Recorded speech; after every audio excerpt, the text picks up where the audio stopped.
तपासणी या ठिकाणी केलेली आहे का, असा मूलभूत प्रश्न या ठिकाणी आहे. आणि दुसरा प्रश्न तुम्ही विचारलेला आहे की तो मुळे म्हणजे जे पुनर्वसन त्या ठिकाणी ज्या संबंधितांचं झालेलं आहे का नाही. मी मगाशीच सांगितलं 100% पुनर्वसन त्या लोकांचं अद्याप झालेलं नाही. ते 100% पुनर्वसन त्या ठिकाणी त्या लोकांनी लवासा कंपनी त्या ठिकाणी करावं अशी माझी त्या ठिकाणी मागणी. अगदी तुमची महत्वाची मागणी आहे. निळू दामले, या दोन प्रश्नांची तुम्ही उत्तर द्या.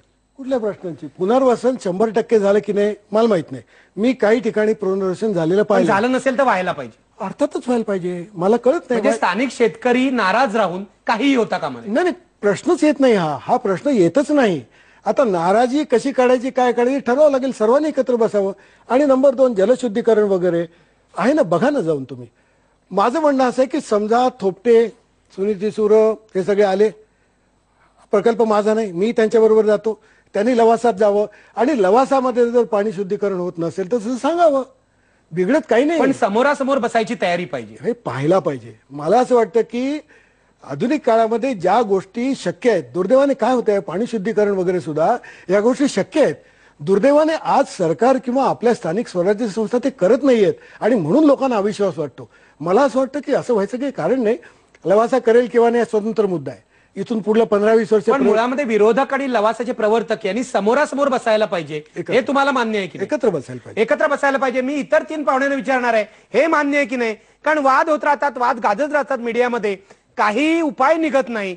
आणि मग एनरॉन सारखी सगळी काही ज्या सगळ्या गोष्टीचं वाटोळं होतं आणि 15-15 वर्ष असे प्रकल्प पुन्हा उभे राहत नाहीत.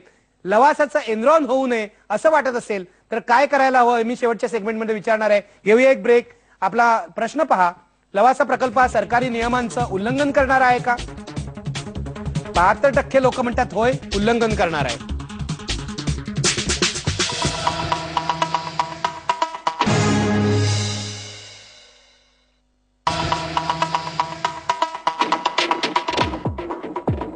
मला शेवटी जायचं आहे. सुनीती सूर, तुमच्याकडे येतोय मी. मला तुम्हाला विचारायचं, इथे निळू दामलेंनी ब्रेक पूर्वी जे सुचवलं की आरोप होत राहतात, तुमच्या बाजूनी लवासावर आरोप होतात, लवासाचे लोक काही वेळा उत्तर देतात, देत नाहीत, पण चर्चेला तुमची तयारी आहे का? समोरासमोर बसून लवासा प्रकल्पाचे हे दोष आहेत, हे गुण आहेत, अशी चर्चा करायची तुमची तयारी आहे का? कुणाशी? म्हणजे लवासाचे जे प्रवर्तक आहेत त्यांच्याशी चर्चा होऊ शकते, कारण त्यांनीच हे शहर वसवायला घेतलेलं आहे. खरं म्हणजे अशा तऱ्हेची चर्चा आम्ही कबूल केलेली होती, आम्ही त्याची तयारी दाखवलेली होती. पण ज्यावेळी चर्चेची तयारी दाखवली, म्हणजे खरं म्हणजे तोही थोडक्यात अगदी, पण इतिहास आपल्याला सांगते की सरकारकडे आम्ही जेव्हा प्रश्न उपस्थित केले तेव्हा सरकारलाही आम्ही असं म्हटलं होतं की ह्याची आपण तपासणी करा. सरकारने आश्वासन देऊन सुद्धा ते पूर्ण केलं नाही, म्हणून आम्हाला जन आयोग नेमावा लागला. त्याची जनसुनवाई आम्ही केली, म्हणजे ही पण चर्चेचीच प्रक्रिया होती. त्याच्यामध्ये लवासाचे प्रतिनिधी आलेले होते आणि त्यांच्याशी सुद्धा आम्ही चर्चा करण्याची तयारी दाखवलेली होती. पण त्याच वेळी आम्हाला त्यांनी गुन्ह्यांमध्ये हे करून कटघऱ्यात उभं केलं आणि आमच्यावर गुन्हे दाखल करून आम्हाला जेल यात्रा घडवली. हे एक, याच्यात मी फार पडत नाही. इथे मुद्दा असा आहे की जेव्हा गोष्टी अनियमितपणे बेकायदेशीररित्या केलेल्या असतात त्याच्यावर चर्चा कसली करायची? म्हणजे कृष्णा खोरेची जमीन जर दिली गेलेली असते तर ती परतच घेतली पाहिजे. ती काही दंड वगैरे घेऊन नियमित होऊ शकत नाही. पण सुनीती, हे जे काही होणार आहे हे तुम्ही सरकारला करायला सांगताय. हे जे काही होणार आहे की दंड लावायचा लवासाला, परत घ्यायची, हे सरकारला सुद्धा चर्चेच्या माध्यमातूनच समजावं लागेल. लोकशाहीमध्ये चर्चेशिवाय दुसरा काही मार्ग नाहीये. किंवा मग थेट मेधा पाटकरांना उपोषणाला बसावं लागेल. सरकारशी चर्चेची आमची नेहमीच तयारी आहे. मी आपल्याला म्हटलं तसं ह्या आधी 2 वेळा लोकांनी धरणं धरलेलं आहे आझाद मैदानावर. एक 2008 साली एकदा, 2009 साली एकदा. आणि आता सुद्धा आमची चर्चेला तयारी आहे. माझं राणे साहेबांना आता इथूनच निवेदन आहे की 1 तारखेला त्यांनी मीटिंग बोलावली असं आम्ही ऐकतो. कुणाची मीटिंग आहे मला माहिती नाही, पण आमच्याशी त्यांनी बोलावं ना. आमच्याकडे ज्या फॅक्ट्स आहेत त्या आम्ही त्यांच्या पुढे मांडायला तयार आहोत. आणि त्यांनी, म्हणजे मला तर ह्या सगळ्यात असं वाटतं की इथे सरकारचीच मुख्यतः जबाबदारी आहे. इथे लवासा किंवा कुठली एखादी कंपनी ती आपल्या व्यापारी हेतून इथे आलेली असते, त्या कंपनीकडनं काही अपेक्षा करण्यात अर्थ नसतो.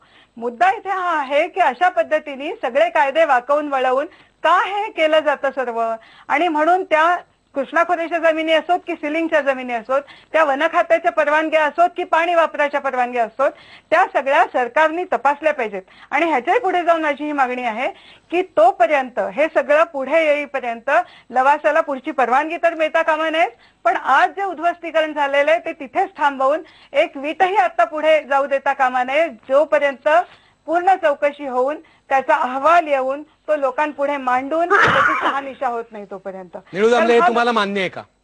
तुम्ही परिस्थिती बघितलेली हे तुम्हाला मान्य आहे का? मला मान्य नाही याचं कारण असं आहे की त्या जे बोलतात ना त्यातल्या अनेक गोष्टी माझ्या समजुती पलीकडच्या आहेत. म्हणजे उदाहरणार्थ ते व्यापारी आहेत म्हणून ते विश्वासात ठेवायला लायक नाही. आता ही टर्मिनॉलॉजी हे लुडाईट्स कित्येक शतकं वापरत आले, त्यांचा उद्योग चालू आहे की व्यापार करणारा, उद्योग करणारा, पैसा मिळवणारा हे सगळे बदमाश आणि जे त्यांना विरोध करतात आणि दुरून कायम ओढत असतात ते सगळे पाकदामन. ही काय, मला हे काय कळत पण नाही. यातून मार्ग कसा निघणार? करू नये का लोकांनी? नाही, मार्ग कसा निघणार? त्याही तयार नाही, तुम्हीही तयार नाही. हे बघा, संबंध माझा नाही, मी लेखक आहे. तुम्ही लेखक म्हणजे तुम्ही हे सगळं बघितलेलं आहे. मी तुम्ही सगळं असं बघतोय, नाही. मी सगळं बघतोय. पण तुमच्यासारखे लेखक, पत्रकार जे विचारवंत असतात त्यांची जबाबदारी आहे. समाजामध्ये अशा प्रकारचा संघर्ष उभा राहत असेल तिथे कुठेतरी मध्यस्थाची भूमिका असायला पाहिजे. लेखकाची ही भूमिका असते, पण ही लेखकाची भूमिका समोरच्या माणसांनी स्वीकारायला हवी.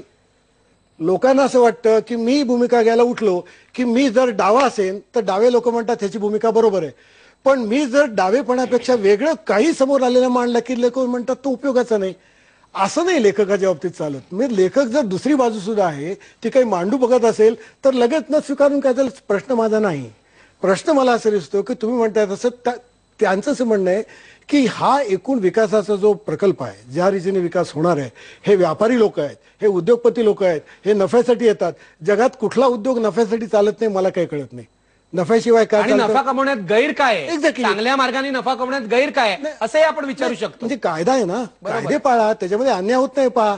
तर ह्या पद्धतीने त्यांना बोलायची इच्छा नसेल तर लवा, मला माहित नाही. माझं म्हणणं असं आहे, तुम्हाला बोलायचं असेल तर बोला, लवासाला बोलायचं असेल तर बोला, काय करायचं ते करा. दूर राहून मी असं बघतोय की माणसं येणाऱ्या काळाला सामोरं जाण्यासाठी बदलायला तयार नाहीत.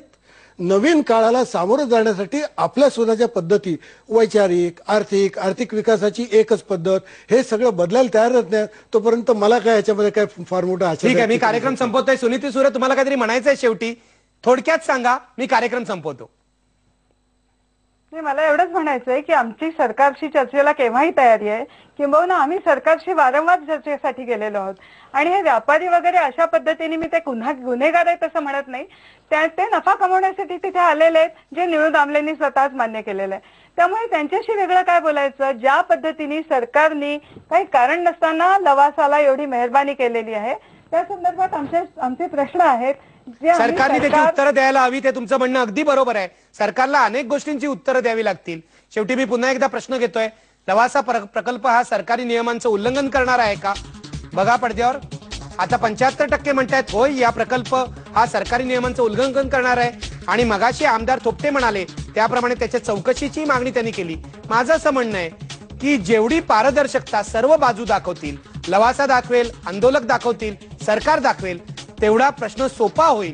सामान्य माणसाला एक आणखी भानगड घडते असं वाटणार नाही. नाहीतर एनरॉन सारखी इतिहासाची पुनरावृत्ती व्हायला वेळ लागणार नाही. धन्यवाद. पहा फक्त IBN लोकमत.